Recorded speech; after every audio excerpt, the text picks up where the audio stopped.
بيبدأ مع ولد اسمه دري، وهو مسافر مع أمه للصين عشان شغلها بيكون اتنقل للفرع اللي هو في الصين، وبيبقى زعلان جدا لأنه سايب صحابه وجيرانه. وبيروح بعديها دري للمطار هو وأمه، وبيركبوا الطيارة وهم قاعدين بتحاول أمه تعلمه اللغة الصينية، بس هو أصلا ما بيكونش مهتم ومش عايز يروح للصين من أصله، وبيلعب حبة كده وبعديها بينام في الطيارة لحد ما بيوصلوا الصين فعلا. وأول ما بيوصلوا المطار هو وأمه اللي اسمها شيري بيقابلوا المرشدة بتاعتهم في المطار، وبيركبوا العربية بعديها وبيمشوا. ودري كان طول السكة بيتفرج على الأماكن والشوارع في مدينة بكين، وبيشوف القرية الأولمبية وبتعجبه جدا وبينبهر بيها. وبعد ما بيوصلوا للمكان اللي هيستقروا فيه بيقابل دري ولد اسمه هاري بيتكلم إنجليزي كويس جدا، وبيتعرف عليهم وبيعرف إن أم دري شغالة في مصنع عربيات، وإن شغلها اتنقل للصين عشان كده جم يعيشوا هنا. فهاري ده بيقعد يقول له إنه لازم يتعلم اللغة الصينية عشان يعرف يتعامل مع الناس بسهولة. ودري بقى بيشوف من الشباك ملعب كبير، فهاري بيقول له إن ده المنتزه الخاص بتاعهم. وبعد كده المرشدة بتقول لهم إنهم لو احتاجوا لأي حاجة يكلموا مستر هان لأن لغته الإنجليزية كويسة جدا وهيعرف يساعدهم. فبتطلع المرشدة وبتوصلها أم دري لبره، وفي الوقت ده بيشغل دري التلفزيون بس ما بيفهمش أي حاجة يا عيني لأن كل حاجة بتكون بالصيني. ولما بتخلص أمه مع المرشدة بتلاقيه رامي الجاكيت بتاعه على الأرض، فبتقول له يشيل الجاكيت بتاعه ويبطل العادة المقرفة دي لأنها مش كويسة. وبعدها شيري أمه بتلاقي السخان بايظ، فبتقول لدري إنه يروح لمستر هان عشان يجي يصلحه. فبينزل ابننا فعلا وبيدور عليه لغاية ما بيوصل له، وبيقول له إنهم سكان شقة 105 وإنه يجي معاه عشان يصلح لهم السخان عشان بايظ. بس بيلاقي مستر هان قاعد بياكل، فبيسيبه دري وبيقول له إنه هيجيله في وقت تاني. وبيروح ساعتها دري على الجنينة، وهناك بيشوف هاري صاحبه وبيلعب معاه كرة سلة، وبعدها بيجرب يلعب بينج بونج مع راجل كبير في السن. ودري بيكون متخيل إن الراجل ده ما بيعرفش يلعب وإنه هيكسبه ببساطة لأنه راجل كبير، بس الراجل بيكون محترف في البينج بونج أصلا وبيقطع دري في اللعبة لدرجة إن دري ما بيعرفش عيني يكسب ولا نقطة. وبعد ما بيخلص دري مع الراجل الكبير ده بيبقى قاعد أغلب وقته مركز مع بنوتة قاعدة بتتمرن على عزف الكمان في الجنينة لوحدها. فبيقرر دري يروح لها ويتعرف عليها ويكلمها، بس فجأة بيجي ولد تاني وبنعرف إنه قريب البنت دي، وبيسألها أنت ليه ما بتتدربيش وعمالة تتكلمي مع ولد غريب. فبيشدوا مع بعض وبيمسك قريبها ده النوتة اللي كانت معاها وبيرميها على الأرض. فبيحاول دري إنه يتدخل ويدافع عنها، بس الولد بيضربه وبيوقعه على الأرض. فبيقوم دري تاني من على الأرض وبيحاول يضرب الولد ده، بس دري يا عيني هو اللي بيتضرب جامد منه، ما بيكونش حتى عارف يلمسه. فبيفضل دري يتضرب من الولد ده لحد ما بيكونش عارف يقف على رجله، وبعد كده بيسيبوه كلهم وبيمشوا. فبيقوم دري بالعافية وبيروح بيته وهو مش قادر يمشي، وبيتسلل كده لغاية ما بيدخل اوضته، وبيكون واضح عليه انه بيتوجع جدا من كل الضرب اللي اخده. وتاني يوم بيكون اول يوم لدري في المدرسة، فكان بيحاول يخبي الكدمة اللي في عينه، فبيحط مكياج من بتاع امه وبيلبس كاب على راسه عشان امه ما تاخدش بالها منه. واول ما بيوصلوا المدرسة بتكون المديرة مستنياهم عشان ترحب بيهم وتستقبلهم، وبتقول لدري انه ممنوع لبس الكاب في المدرسة. فبتشيل امه الكاب بسرعة من على راسه، وساعتها بتبص في وشه وبتعرف انه حاطط مكياج عشان يخبي الكدمة اللي في عينه. وساعتها بتعرف انه اتخانق مع حد، وبتفضل تسأله مين اللي اتخانق معاه وضربه عشان تروح تشتكيه لاهله، لكن دري بيصمم وبيقول لها انه اتخبط في عمود حديد من غير ما ياخد باله. وبعد كده بيدخل دري للمدرسة وبيتفاجئ لانه بيلاقي البنت اللي كان معجب بيها اللي كانت قاعدة في الجنينة معاه في نفس المدرسة، وكمان بتيجي تسلم عليه وبتقول له ان اسمها ماي، وبتعتذر له على اللي تشانج عمله معاه. فبيسألها دري عن صلة القرابة اللي بينهم، فبتقول له انهم مش قرايب بس اهلهم صحاب جدا من زمان وهي تعرفهم من هم اطفال. وبعدها بتسيبه وبتروح تكمل تدريب على الكمان بتاعها. وبعد ما بيخلص اول يوم مدرسة لدري وبيروح البيت، وبعديه بشوية بيوصل مستر هان بيقول له انه جاي عشان يصلح مية السخان، فبيشاور له. فبيشوف دري وهو عمال يقلد حركات القتال من التلفزيون، فبيحاول مستر هان ينادي عليه بس دري ما بيكونش سامعه اصلا. فبيمسك ساعتها غطا معجون السنان وبيقوم حاتفه في رقبة دري وبيقول له ان المية السخنة شغالة، وبيعرفه ازاي يشغلها ويطفيها. وبيسأله مستر هان عن الضربة اللي في عينه، فبيقول له دري برضو انه خبط في العمود وهو ماشي. وبعد كده امه بتوصل وبتقول لمستر هان ان مقبض الباب بايظ برضو، وجايه لسه تتكلم مع دري بتلاقيه رامي الجاكيت بتاعه تاني على الارض. فبتقول له يحط الجاكيت بتاعه على الشماعه، ومستر هان بيكون شايف كل اللي بيحصل وبيكمل اللي بيعمله وهو ساكت. وتاني يوم بيروح دري للمدرسه، فبيلاقي تشانج واصحابه قدامه، فبيحاول يتجنبه لانه ما بيعرفش يدافع عن نفسه وخايف يتضرب تاني. فبيروح لاوضه الموسيقى اللي ماي بتتدرب فيها على العزف. مدربها بيقول لها انه محتاجه تتدرب في ايام الاجازه كمان عشان تحسن من مستواها، وانه هيعرف اهلها بالتدريب الاضافي. فبيخرج بعديها المدرب من القاعه، فبيروح لها دري بعديها بسرعه وبيقول لها ان عزفها جميل جدا، وبيسالها عن سبب تدريبها. فبتقول له انها عندها تجربه اداء عشان تدخل معهد بكين للموسيقى. وبعد كده بيسيبها وبيخرج من القاعه،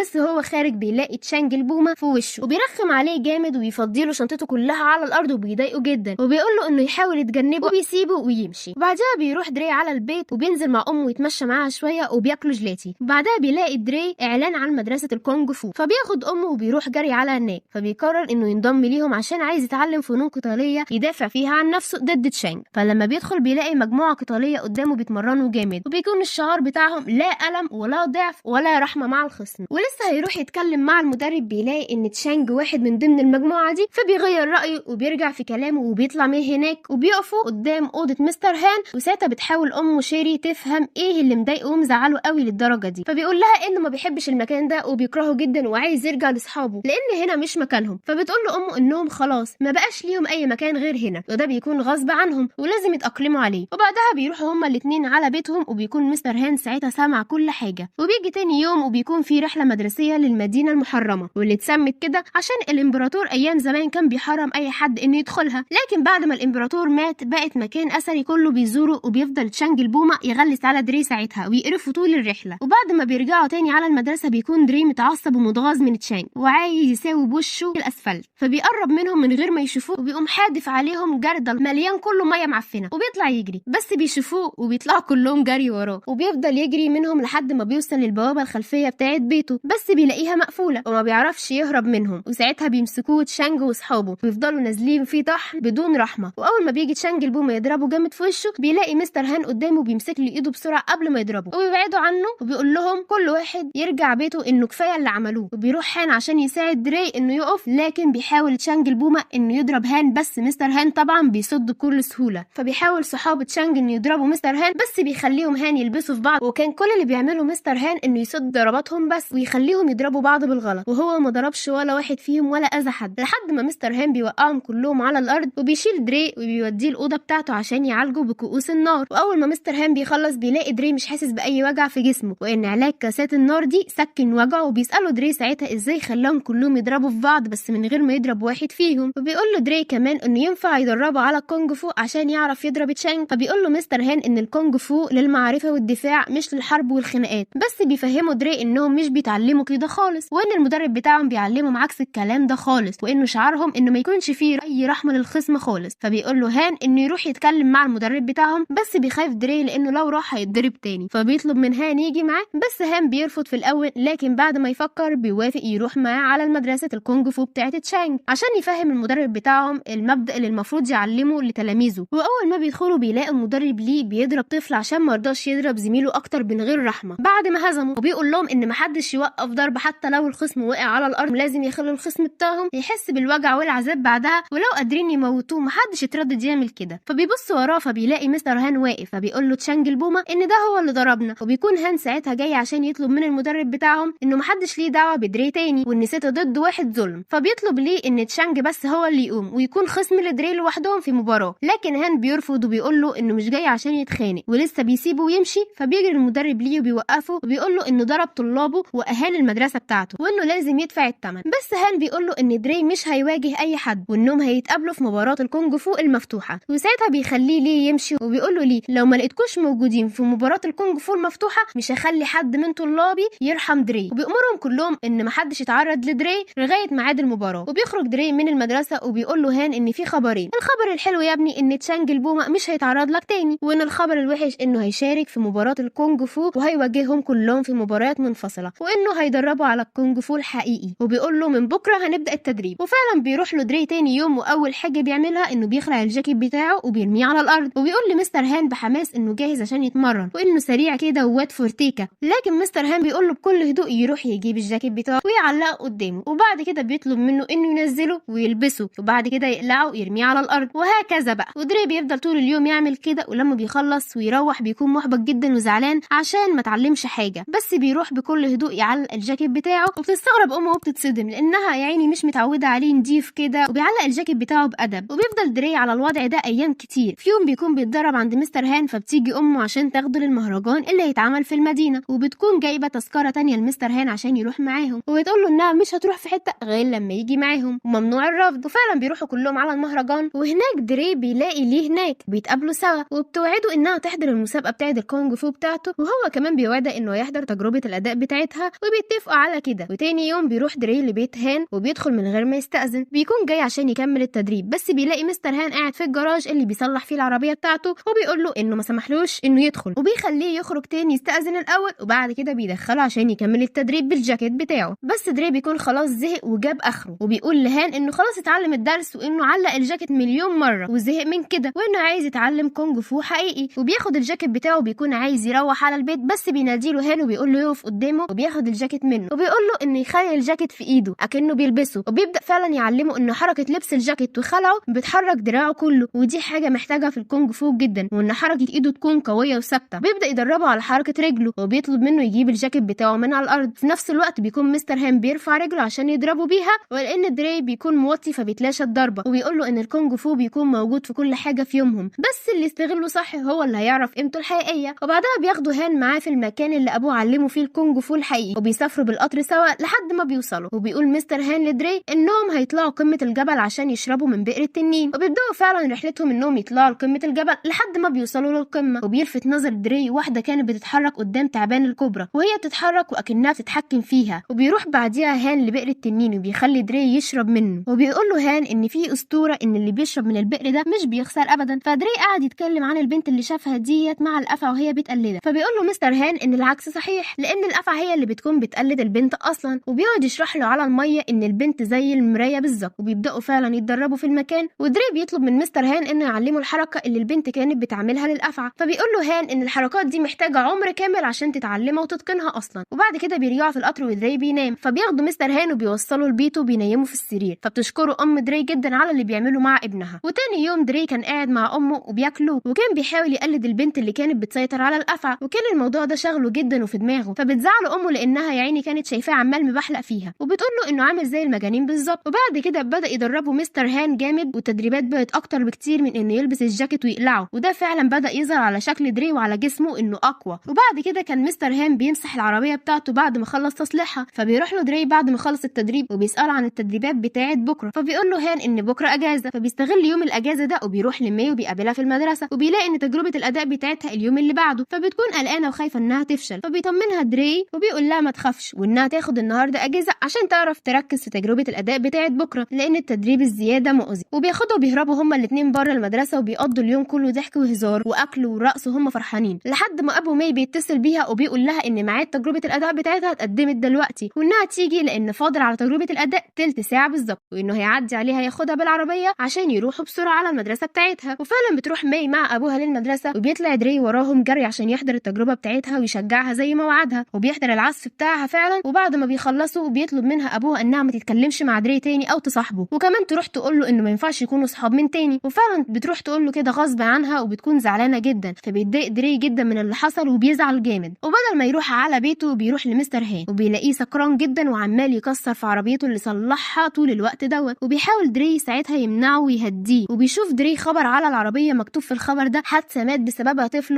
فبيفهم دري ان دول عيله هان، وانه خسرهم في حادثه العربيه اللي كان بيدغدغ فيها من شويه. وبيقعد هان جوه العربيه هو ودري، وبيحكي له هان ساعتها بقى انه زي النهارده بالظبط كان مع عيلته في العربيه، وكانوا على طريق منحدر جدا، وكان في اليوم ده الجو وحش جدا والدنيا بتمطر جامد. وساعتها هو ومراته اتخانقوا وشدوا مع بعض لدرجه انه اتعصب جامد وفقد السيطره على العربيه وعمل حادثه ماتوا فيها الاثنين بسببه. وكل سنه بيقعد يصلح في العربيه بتاعته، وفي يوم الحادثه بيكسرها بسبب انه حاسس بالذنب، ويفضل يعيط عشان خسرهم. بس فجاه بيقوم دري من جنبه وبيجيب العصايه اللي هان بيمرنوا بيها، وبيخلي هان يمسكها وبيخرجوا بيها بره العربيه، وبيفضلوا يتمرنوا جامد. وام دري ساعتها بتوصل وبتشوف ابنها من الظل بتاعه وهو بيتمرن، وبتكون فخوره فرحانه بيه جدا. وتاني يوم بيروحوا مع بعض لسور الصين العظيم عشان دري يتمرن هناك، وبيكون مستوى دري اتحسن جدا واتطور. وبتفضل ماي خايفه انها تكلم دري او تطمن عليه حتى عشان ابوها ما يعاقبهاش، لان ابوها بقى بيروح ياخدها كل يوم من المدرسه عشان ما يديهاش اي فرصه انها تتواصل مع دري. وفي يوم هان بياخد دري على قاعه المباريات، وبيقول له انه مش مهم الفوز او الخساره، المهم